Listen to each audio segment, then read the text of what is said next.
One of the single biggest opportunities that just dropped in the AI world. I wanted to do this podcast for you super quick, super fast, so that you are updated and not left behind. Okay. I'm going to get into this in the episode. This is basically a follow-up from one of my 2024 predictions that took place. It was in the late December timeframe. If you have not listened to that podcast, go back and check it out.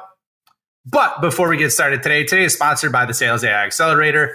Become Superhuman today, where you have your own prompt library that I literally give you from all the knowledge and thousands of hours I've spent using AI, so you become superhuman and shave off 10 to 20 hours a week, while also translating yourself from a C player to a B player to A player to A++ player. Check it out. The link will be in the comments, or I should say the show notes, and let's get into it. How do you grow like a VC-backed company without taking on investors? Do you want to create a lifestyle business, a performance business, or an empire? How do you scale to an exit without losing your freedom? Those are the questions, and this show is the answer. So today, one of the most amazing updates happened. And what I would say is this is the start or the beginning of the fall of a big domino. And what I mean by that is OpenAI just released a really, really unique update that not many people are doing, and majority of the world is sleeping on right now. And it's so simple and so subtle, but it's a big, big unlock for what you'll be able to do and deliver. And so I wanted to go over that with you today so you understood it, okay? So what that capability is, as you know, the GPT store was released in December. We are now recording this in basically the end of January when I'm recording this of 2024. One of the things that you'll see within there is there's so many GPTs, and it's kind of obnoxious trying to sort through and filter through. However, they are categorized by different areas. You're seeing trending, so you're having the ability to understand which ones are performing better than others. However, because they're so easy to create, there are some barriers for this. Now, one of the things that was just recently released, which I believe is going to start giving people the ability to replace humans by using this skill, all right, or by using this capability, as long as it's stacked in the right direction, okay? And what I would say is if you look at and create or have a set of GPTs that you use, effectively what you'll be able to do is start stacking those on top of each other, okay?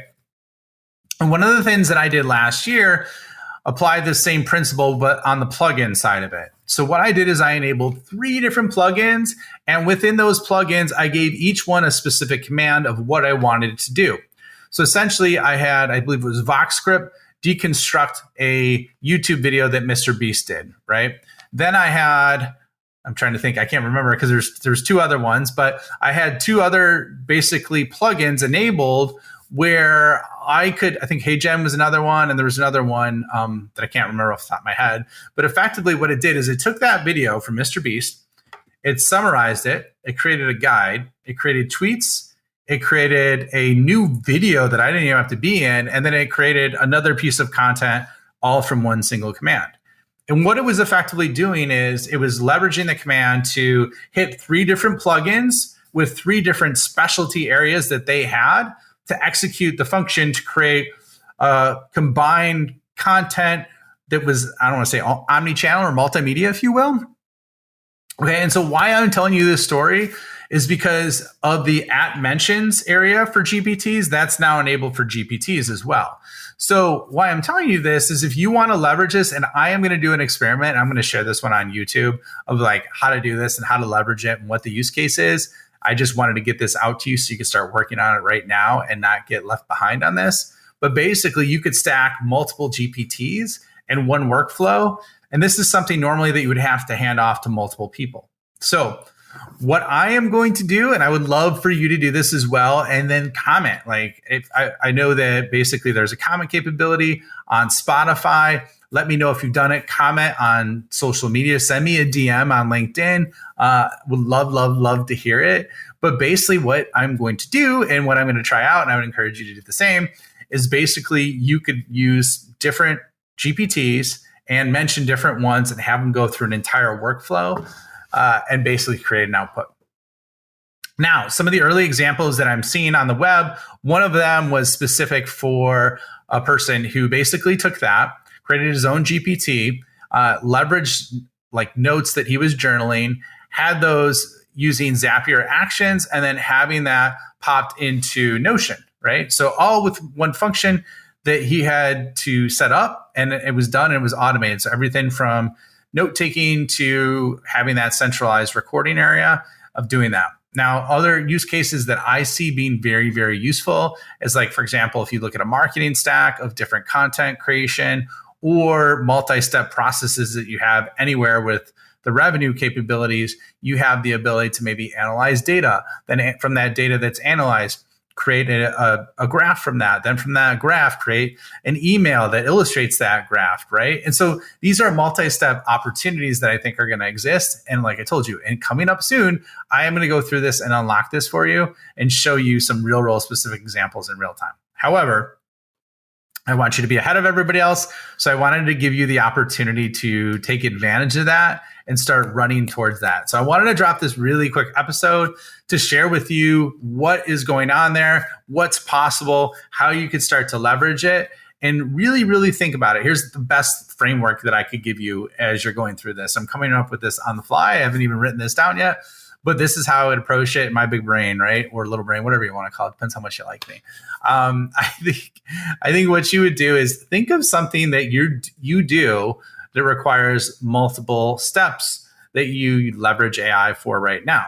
Okay. If you don't leverage AI for it, that's okay. Think about something that you do in white collar work that basically requires different areas. So an example that I'm thinking of is like, let's say you want to analyze basically the competitors' information from G2. You know, if you're part of my Sales AI Accelerator, there's a prompt in here how to do that. Basically leverage G2, get your competitor information. That would be one example, right?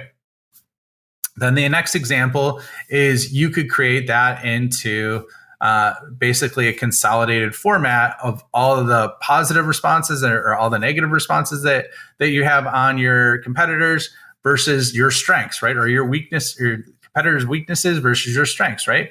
You could leverage that, right? Then have that put into an email.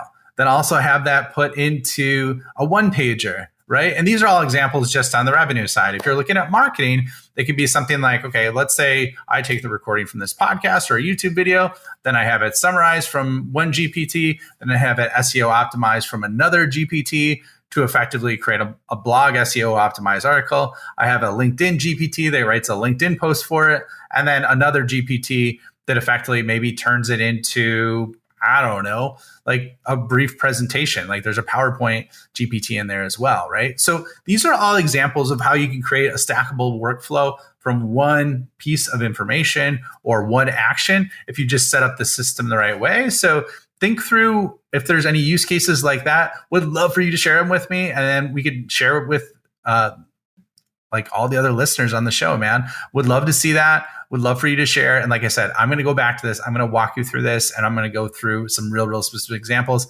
I'm going to do that on my YouTube channel. If you have not checked that out, a lot of what I'm starting to do within that YouTube channel is show you what's harder to express verbally so you can see with your own two eyes what's possible, how fast it happens, and that'll start triggering more ideas, and it'll retain it better for you in other areas. So that's why I'm trying to go multimodal with this and start taking things to the next level for you. So if you haven't, please check out my YouTube video. Check it out. I'm dropping videos in there every week to update you on this because it's happening so fast. But really appreciate you joining me today. Appreciate this update episode, which was super quick by design, but I didn't want you to get left in the dust. I wanted you to be able to take advantage of this before everybody else does. So thanks for joining me today, and we will see you on the next episode. Thank you for checking out the Scale Up Show. My mission in life is to help founders and revenue leaders avoid all the pain and suffering in revenue growth so they can flip it and create a life of their own design. So if you enjoyed this show, please like, review, share it on social, and more importantly, just share it with a friend. Share it with someone that you think could learn and benefit from what you heard on today. But the more we get the message out, the more people we can help, the bigger the impact we make, and the bigger the community gets, which helps everybody. So once again, thank you for being a loyal listener. I appreciate you and look forward to seeing you on the next episode.